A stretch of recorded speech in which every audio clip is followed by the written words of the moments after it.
When somebody says to you J.K. Rowling, what is the first thing that comes up to your mind? Is it Harry Potter? Magic? Wizards? Or maybe a genius author? Of course, these are the images of J.K. Rowling in people's minds. But what most people don't see behind these images is a human being just like me and you. Before writing the Harry Potter series, Rowling described herself once as the biggest failure I ever knew. She was born on July 31st, 1965, by the name of Joanne Rowling. Joanne came as a big disappointment to her parents who were expecting a boy they named Simon. She wrote her first story at only the age of 6, and when her mother praised her work, she replied, "Then get it published." On accordance with her parents' desire, Rowling graduated from the University of Exeter as a French and Classics major. She then took on various jobs.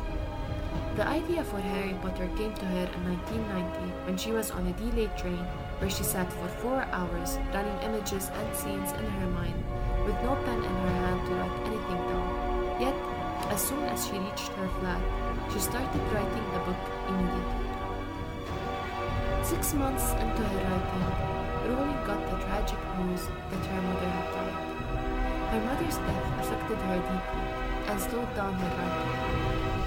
In 1991, she traveled to Portugal and took a job as an English teacher in a school. During her stay there, she met George Arantes, and they soon got married and had their first daughter, Jessica. Only 2 years later, they separated. Rowling was devastated. She had to get back to the United Kingdom, and she said that when she settled, it hit me what a complete mess I had made of my life. It was a time when she was unemployed, with 2 mouths to feed, and was living on state benefits. Rowling stated that she was the biggest failure she's ever known.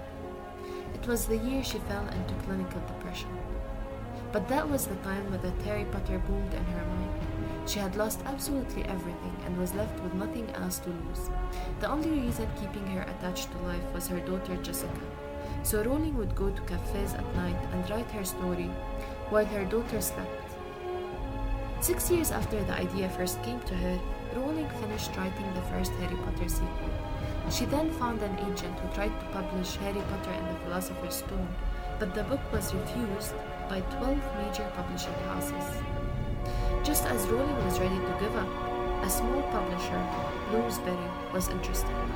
The editor of the publishing house said that his daughter, who was 8 years old, loved the first few chapters of the book and wanted to read more.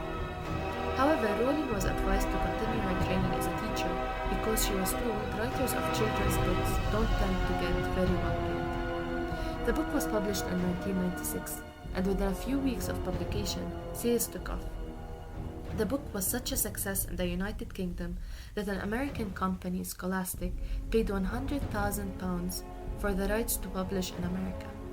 In 1998, Warner Bros. Secured the film rights for the books, giving a 7-figure sum. The Harry Potter books were one of the fastest-selling books in history, and today J.K. Rowling is one of the most influential and richest authors in the world. A lot can be learned from her story. First, your circumstances aren't your destiny. Just when you hit rock bottom, know that this is life giving you a chance to do something great. You have lost everything, so what is there left for you to lose? Just give it a shot. Number 2, just because you have been refused doesn't mean your work has no value. If you give up now, you may be missing on $1 billion opportunity. Number 3, never blame your lack of time. Whenever you feel like you don't have enough time, think of how Rowling had a job, was a single mother raising a small child, and was still working on her book. Maybe all it takes is minimizing your time on Facebook or even in front of the TV.